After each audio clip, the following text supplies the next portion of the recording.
Today's class, of course, as you know, is Zionism and Israel. Uh, this one I'm going to format a little bit differently. I will do my best to limit my comments for the class, just to give a foundation, a little bit of a basis for a discussion, and then I'd like to have a little bit longer discussion with y'all than we usually have at the end. Time for some Q&A, where you can ask me my opinion about different things. And when it comes to Israel and Zionism, everything that I can say basically is opinion. Anybody who says that they know exactly what's going on in Israel and they have a complete understanding of the history of Israel is probably somebody who actually doesn't know very much at all because it is such a complex, complicated issue. Even the experts, even internationally known figures that regularly speak about Israel and Zionism, you sit down with coffee to them and I've got mine here, and they'll tell you, you know, as I could be as wrong as anybody else. So if anybody tells you that they're an expert on Israel and Zionism, you should probably run the other direction. But I will do my best because I think that it is important. It is, oh, did we lose? We just lost. What did I lose? Okay. I thought that I had it figured out. Give me a second here.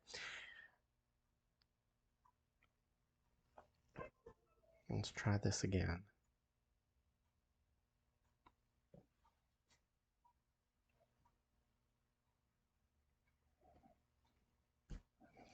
It is, well, it's a complex enough issue without the technology working against me. Do we have the image back? There we go.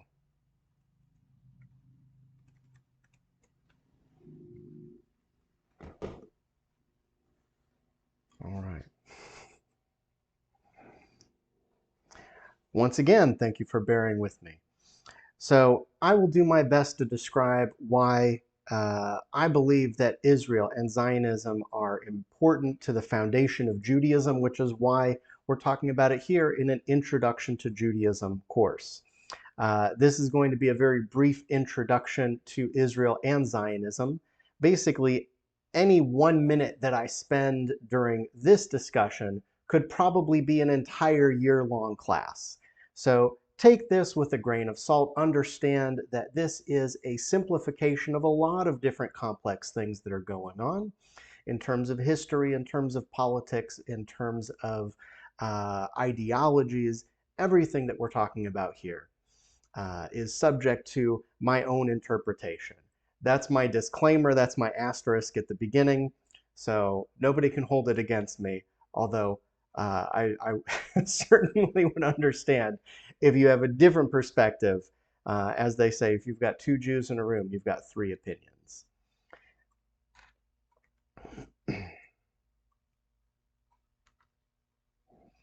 So let's start with, why are we talking about this in a Judaism course at all? Israel is a political entity. The land of Israel is a geographical location. What does that have to do with Judaism as a religion, as a faith, as a people? Well, the first question might be, who are Jews? Just take a look at this word Jews and Judaism. This is rooted in the land itself. For hundreds of years, the land of Israel was referred to as Judea, from the Judean kings of old all the way up through the Roman conquest.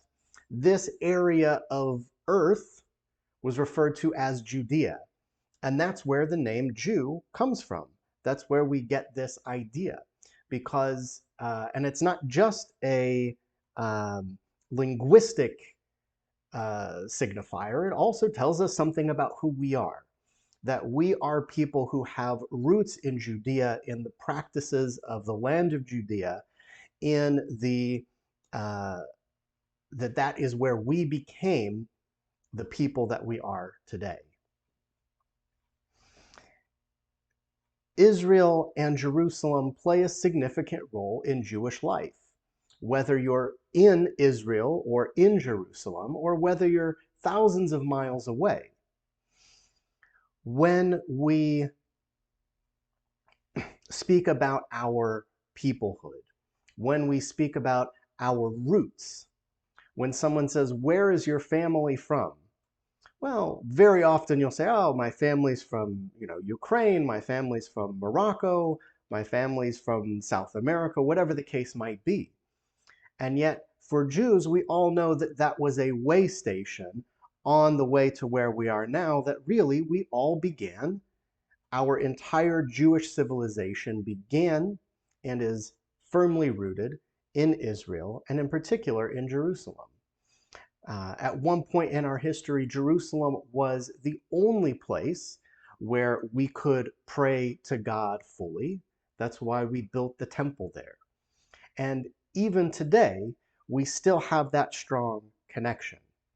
For example, in our daily prayers, and if you're praying the full traditional Siddur, every single day you're praying 3 times a day, if you add it up, it's right around 100 times that we mention Jerusalem, Israel, or Zion, which is another name for Zion is sometimes used as a name for Jerusalem, sometimes used as a name for the land of Israel in general. About 100 times a day that we mention the land of Israel in our prayers. Not only that, but it plays a role in our holidays. Our entire calendar is based on the agricultural cycle of the land of Israel. So when we celebrate Tu B'Shvat, which is the end of the rainy season, or which is the transition from the winter to the summer rains, when we say in our prayers, "May there be rain," or "May there be dew," we're praying about the cycle of weather in the land of Israel. And just after Sukkot, if you ever have the opportunity to live in the land of Israel, and in particular in Jerusalem, you'll see right after Shmini Atzeret, right after Sukkot, that's when the rainy season starts. When you're celebrating Hanukkah, that's the middle of the olive harvest. When you are celebrating Passover and holding up a green vegetable that has just sprouted from the ground because it's springtime in Israel. All of our holidays are firmly linked to the climate and the land of Israel. Not only that, but the halakha, which we live by, which guides our Jewish practice, Jewish praxis, if you will, it makes a distinction between the laws of the land of Israel and the laws outside the land of Israel. For example, if you're a farmer, there are different rules that you follow regarding your crop if you're living in the land of Israel.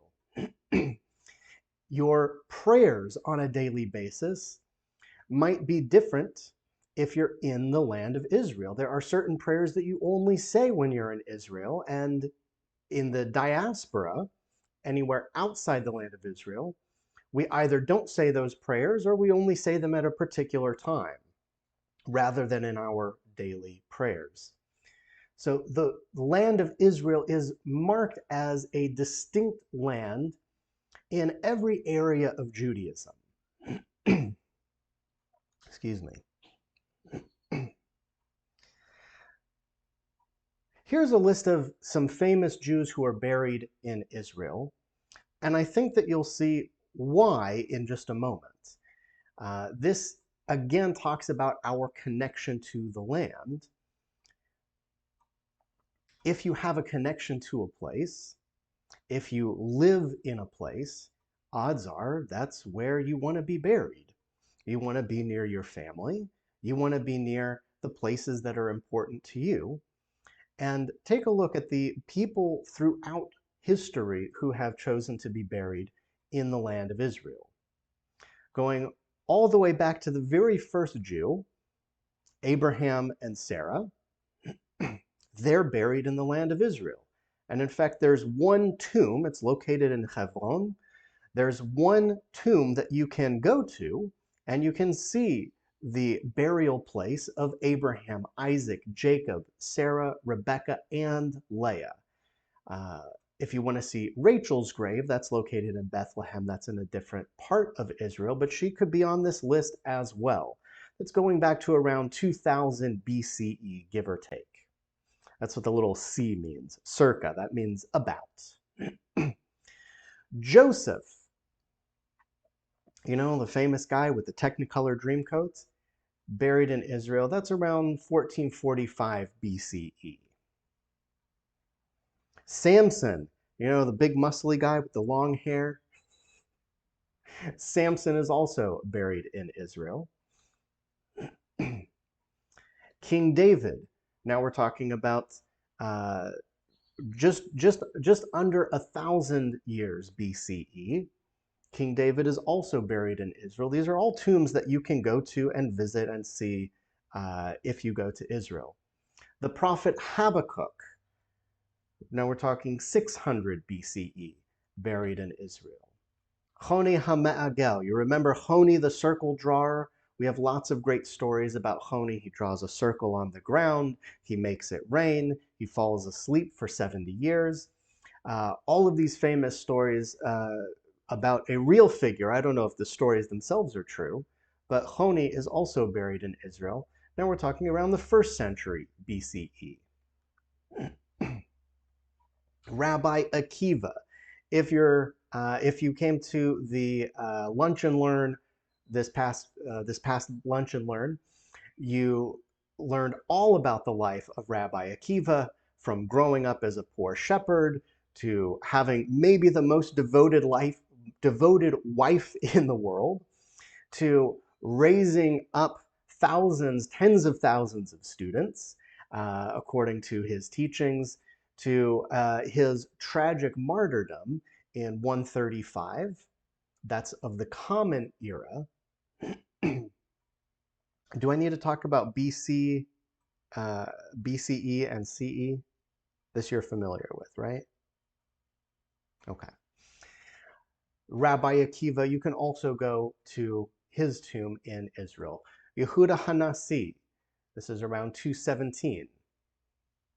Maimonides, these are all, these three right here are all on the list of those famous rabbis that everyone should know. Now we're talking just under 1,000 years ago. Yosef Karo, who is famous as a great mystic of the Jewish people, but even more famous as the author of the Shulchan Aruch, the most contemporary authoritative universal code of Jewish law, which is a compilation of the laws that came before it and a clarification of ambiguities in the law that came before that. It is still referenced in every work of halacha today, is built upon the work that Yosef Karo did during his lifetime. He's buried in Israel. He died just under 500 years ago. Theodor Herzl, the founder of the Zionist movement by many regards, died and was buried in Israel 1904. So as you can see from this list, how has the Jewish relationship with Israel changed over the centuries? Well, one could argue it hasn't changed a lot. It's very difficult to find any period of time where Jews haven't been in Israel. And not just a few, token folks living in Jerusalem, but major Jewish figures that have had this, the center of Judaism has always been in the land of Israel. So let's well, as I'm looking at this now, I realize it might be too small for you to see on your screen, but I'm going to talk you through it. What you're looking at is a timeline starting way up here at the top, going all the way down through the ages with the different civilizations that have ruled over the land of Israel. The color key at the bottom, what's in yellow is a non-Abrahamic religion. Blue is Hebrew or Jewish. Green, which you'll see in a moment, is Muslim. Red, which also comes later, is Christian. And black means that there was some division between different powers. So Israel began way up here at the top, settled by the Canaanites. It was the Egyptians who then took control over the land of Israel. And this is going back towards the lifetime of Abraham and the patriarchs. This is about 4,000 years ago where we're starting. Following the Egyptians and the Jebusites, you had the united monarchy of Judea and Israel. That was King David and King Solomon, who created a united kingdom of the 12 tribes, right? This eventually became a divided kingdom, and you have Judah, that's that second blue line there, which was the kingdom of the south of Israel. My lights are sort of flickering right now, like they're threatening to go out. So if I suddenly disappear, then I guess stick around and hopefully you'll be able to see this on YouTube. I know that some folks might not have internet, might not have power right now, and might be watching this on YouTube anyway, and that's okay. Well, it was in I'm blanking on the year. The Assyrians came in the 800s.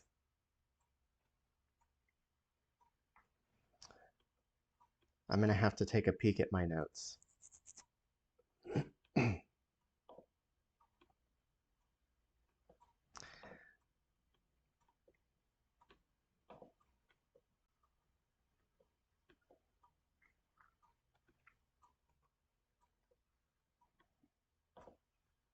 Well, I can't find my notes. The Assyrians came in in the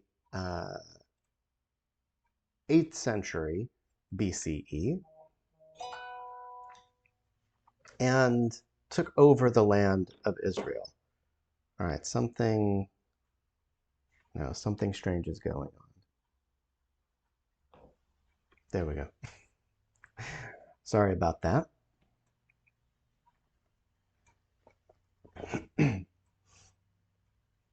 After the Assyrians came the Babylonians, the Egyptians again, the Babylonians, the Persians, who came in 377. And until we finally reach right around here, we have the Hasmoneans. Oh, I see what I did.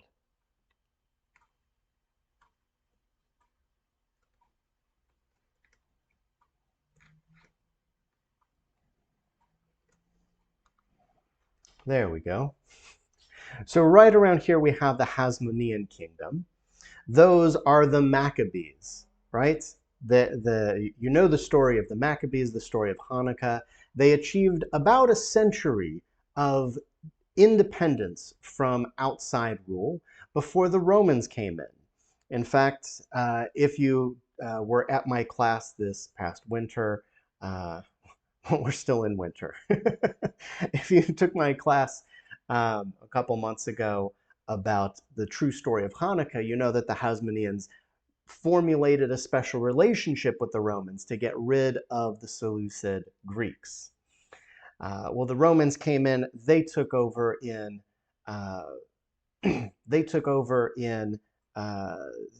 63 BCE.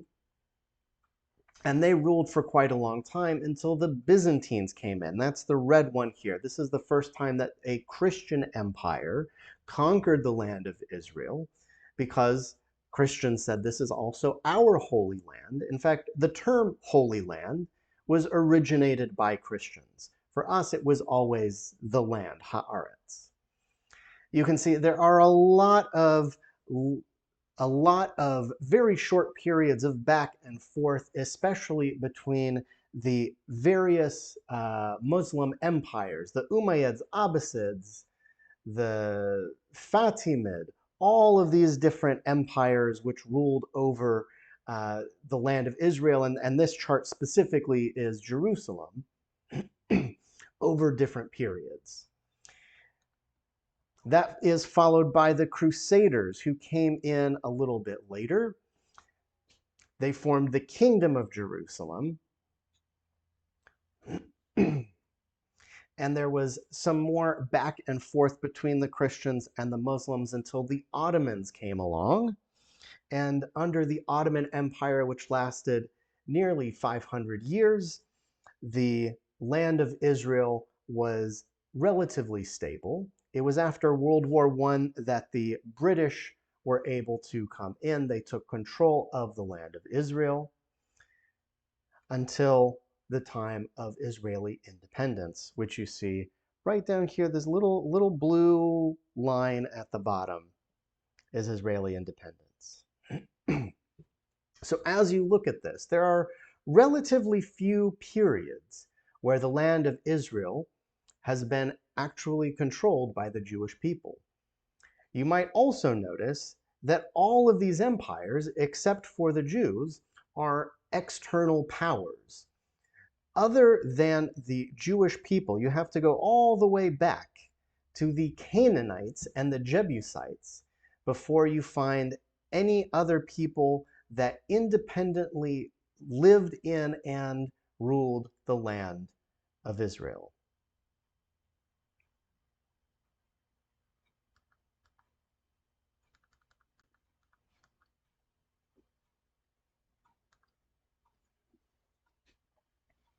Let's talk about some of the places in Israel that you might want to visit if you're there. Certainly places that you should be aware of, places that are important. Excuse me. This is a political and geographical map of the land of Israel. You've got Jerusalem right there in the middle. That's that big star. The capital of Israel, the capital of the Jewish people. It's the direction that you pray when you are praying the Amidah, when you're praying the Baruch Hu. It's the direction that synagogues are built facing toward Jerusalem. So if you live, up here near Nazareth, and what else is near Nazareth is Tzfat. If you live up here near Tzfat, then your synagogue is facing south toward Jerusalem. If you live down here in Dimona, then your synagogue faces north toward Jerusalem. You see Beersheba in the south. This is the same Beersheba that was established and founded by Abraham, our patriarch. Excuse me. Where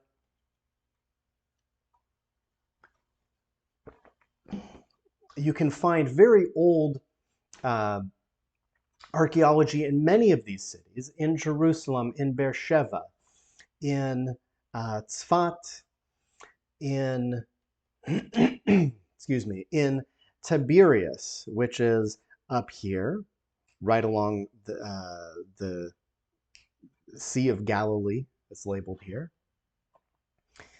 You can find very, very old in Hebron also, Hebron, just south of Jerusalem. You can find very old architecture that goes back thousands and thousands of years, to the point where you can, in some parts of Israel, walk on streets that are paved with stones that were put there by the Romans that Jesus may have walked on.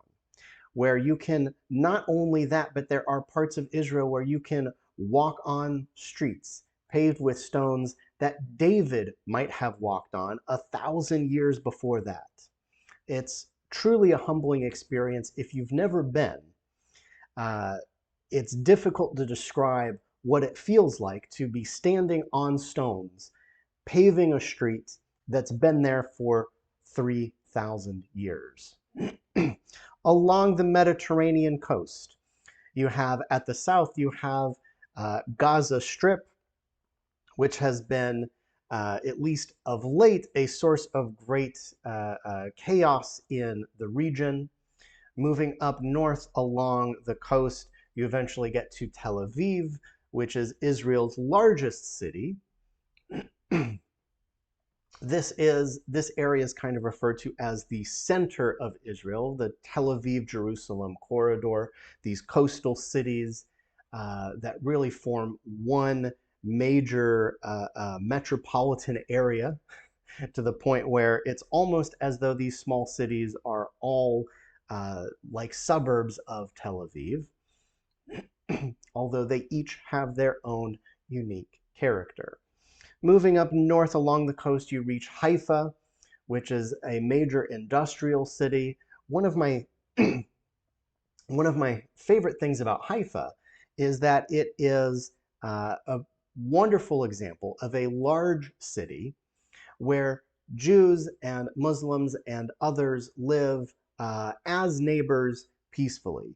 Many of the cities in Israel that you visit are segregated by choice, that people choose to live in small enclaves, or in some cases are segregated by development, that they were designed that way, with a Jewish area and an Arab area and some other areas as well.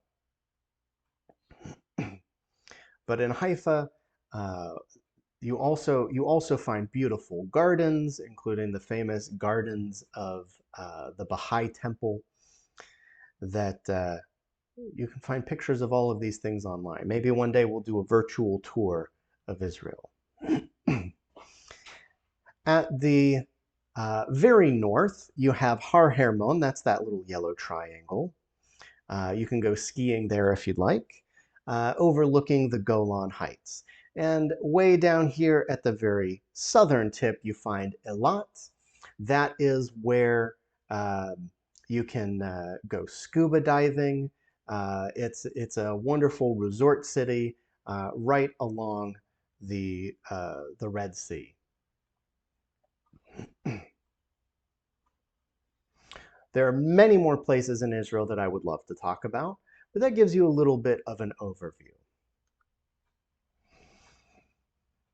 Let's talk about the history of Zionism. Who's this guy? This is probably the most famous figure of Zionism, which is Theodor Herzl. He lived in the 1800s, and he was a journalist in France, actually in a few different countries in Europe where he traveled around. But when he was in France, he witnessed the Dreyfus Affair, in which a Jewish soldier was brought up on faulty charges, falsely convicted, and in fact was convicted and executed. Many people believed because he was Jewish, he served as a scapegoat for this crime that had been committed. Based on this, Herzl realized that the modern world of Europe would never, even when it was supposed to be so advanced, so inclusive, so open to all peoples, would never be fully inclusive towards Jews. And that is where this idea of Zionism really gained steam. Of course, there were already Jews living in Israel. There's never been a period of time where there were no Jews living in Israel. But at this particular time in the 1800s, most of the Jews in the world lived outside of the land of Israel. Europe had probably the largest population of Jews in the world, although there were about 1 million Jews who lived elsewhere in North Africa, in the Middle East, and of course, many Jews were already coming to the Americas.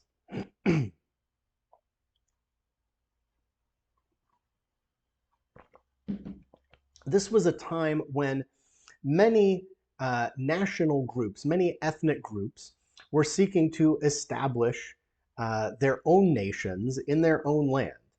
You have Prussia, which became Germany, the home of the Germanic people. You have France, which became the home of the French people. Spain and England, which was becoming the United Kingdom. You have all of these different cultures in Europe that were reconnecting with their own history and reconnecting with their land to establish nations based on the language and culture of the people in the land. Well, Herzl, who of course grew up in Europe, who came up through a European education, along with many other Jews, grabbed onto this idea and said, if we are a people, if we are unwelcome here in Europe, if we have never been citizens of these countries in which we dwell, if we are not members of this language and culture groups that are forming countries in Europe, then we too should have our own nation in our own land. Couple bits of trivia. During this period of time, many Jews had already begun moving to the land of Israel, but it was um, it was not the only place that was suggested by the organizations that were trying to establish the settlements and were trying to expand the settlement of the land of Israel. That was not the only location that was suggested as a home for the Jewish people. Some other famous examples are Alaska. There was a deal to make a Jewish home in Alaska. Could you imagine if that had gone through?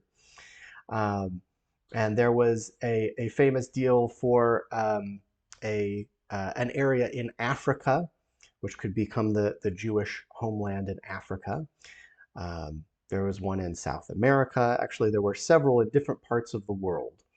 But ultimately, they understood Jews have always had a connection to the land of Israel. That is our true national homeland. That is the place where the Hebrew language was born. That's the place where the Jewish religion was born. That's the place where halakha, Jewish practice, was born. And so it was really never a contest that the land of Israel would become the home of all Jewish people, not just those who were already living there. And so there was a large immigration that was called the first Aliyah. Aliyah literally means going up. We use this word in two major contexts in Judaism. And Aliyah is going up to the Torah during a prayer service. If you're called up for an Aliyah, you say the blessings over the Torah. You literally walk up the stairs of the Bima, but not only are you literally going up, but you're figuratively elevating because you're being called to the Torah, which is spiritually elevated. The land of Israel may have the lowest point on earth, which is the shores of the Dead Sea. I don't know, somebody will Google how far it is below sea level and post it in the chat. But we still say going up to Israel, Aliyah, because it is elevating in holiness. And so the first Aliyah, which again, we're talking about the late 1800s, saw many Europeans moving to the land of Israel. We're also beginning to understand as we re-examine the history of this period that there were other Jews from other parts of the world that were also moving to Israel at that time, that there were Yemenite Jews that were moving to Israel at that time, that there were North African Jews who were moving to Israel at that time. There were other Jews in other parts of the world that were moving to Israel at that time. But it's fair to characterize it as mostly a movement of European Jews to the land of Israel. They were purchasing land, developing it, finding sources of water and agriculture, The northern part of Israel at the time was basically a big swamp.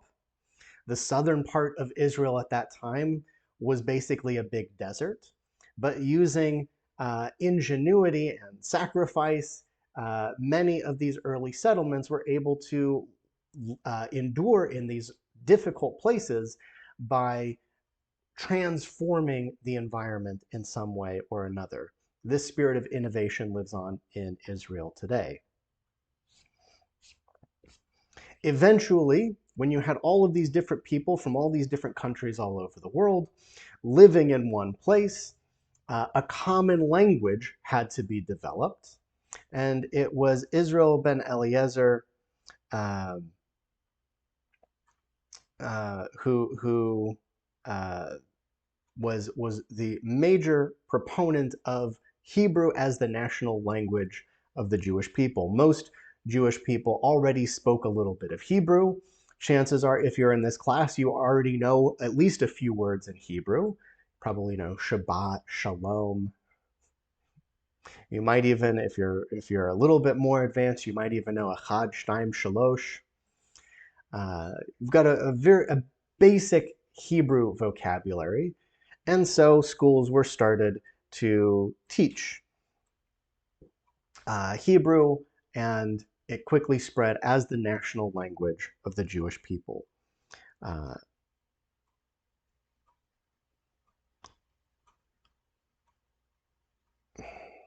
I'm going to pause there on that because I'm guessing you'll have more questions, and I want to make sure that you have plenty of time to ask them.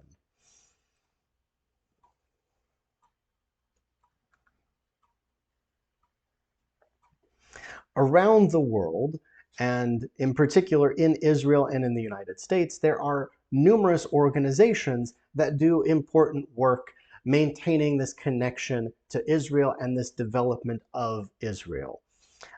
Some examples include KKL, or Karen Kayemet LeYisrael, which is if you translate it, is the Jewish National Fund.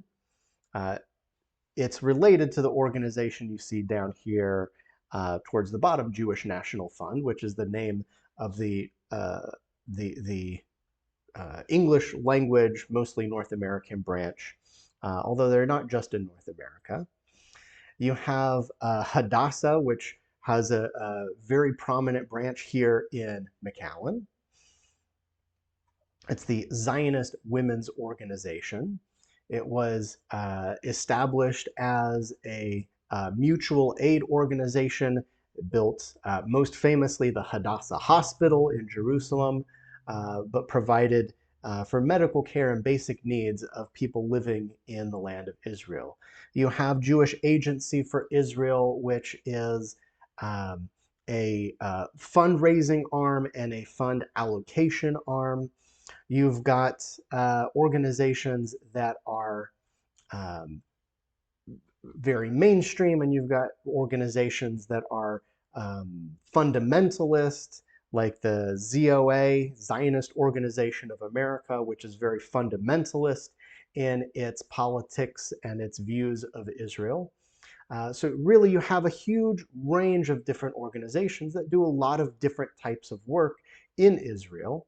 And you have the, I don't know why the image got so small, but in the corner there you have the World Zionist Organization, which is the major organization, the major elected body, which oversees a lot of what some of these other organizations do. So these are all different ways that you can be involved.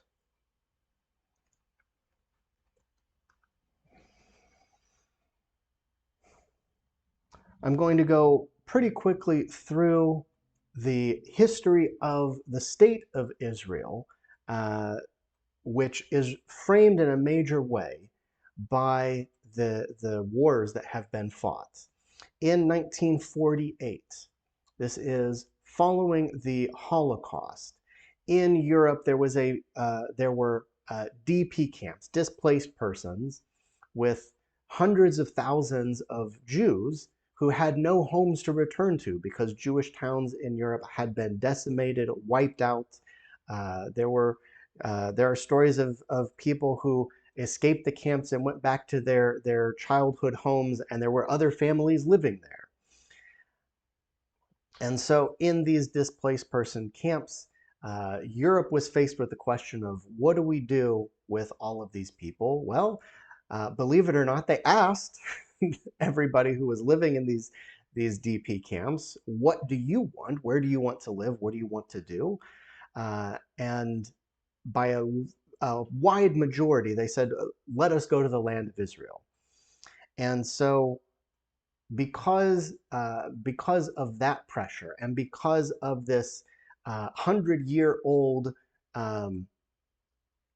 nationalist movement towards building a state of Israel, with these organizations that even at this time were already 100 years old, Israel was well organized and well established. It just was not recognized as a state until 1948, when the United Nations took a vote based on all of these different factors, based on the leadership of what would become Israel, and they voted to recognize the state of Israel as a Jewish state and the home of the Jewish people. This immediately led to a war in which the surrounding nations who did not agree with the UN statement attacked the land of Israel, which was about half of the land area that it is now. And yet, through this war of independence, even though Israel was facing off much larger, more well-established nations, they were successful with the help of God and actually took over enough land to maintain stable borders before the ceasefire. In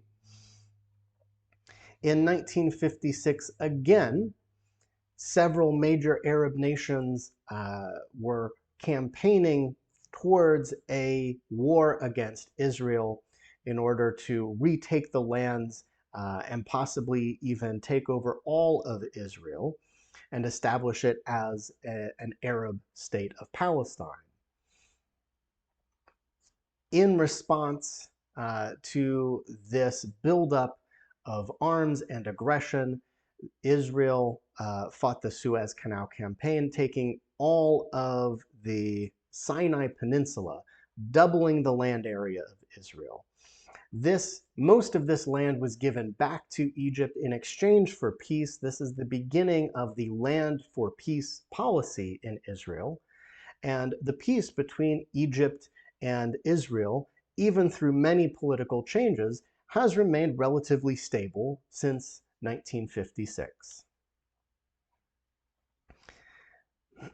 It wasn't much longer before the Six-Day War came along in 1967, in which the areas of what are now Israel that had been under control of Jordan and Egypt, namely the West and Syria, namely the West Bank, the Gaza Strip, and the Golan Heights. These three major areas were retaken by the state of Israel, and somebody's holding up something to the camera.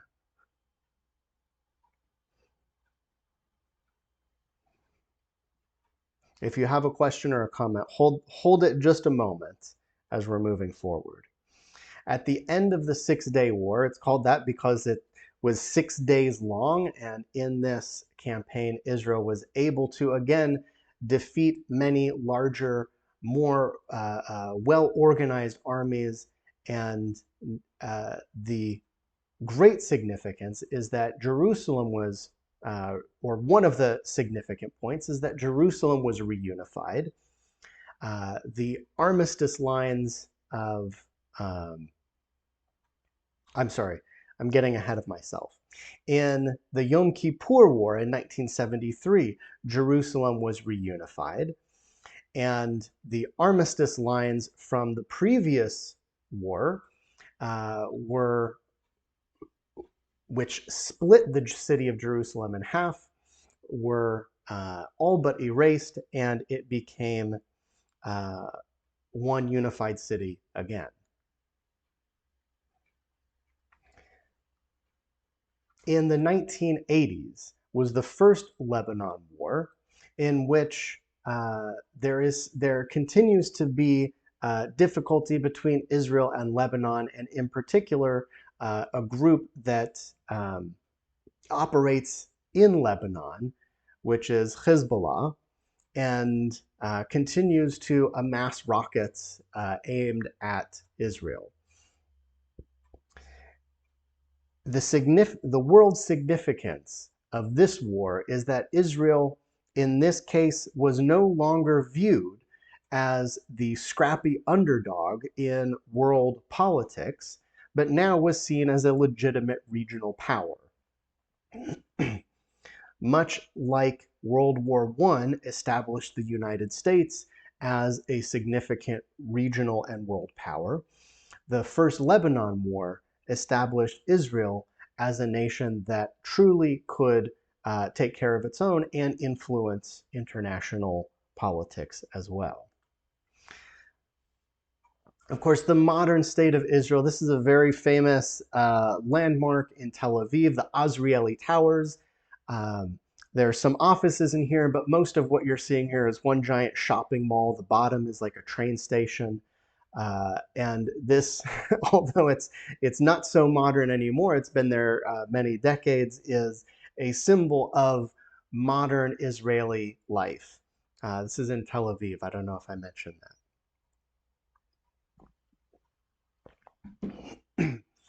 Israel is now a major world economic power, a major technology power.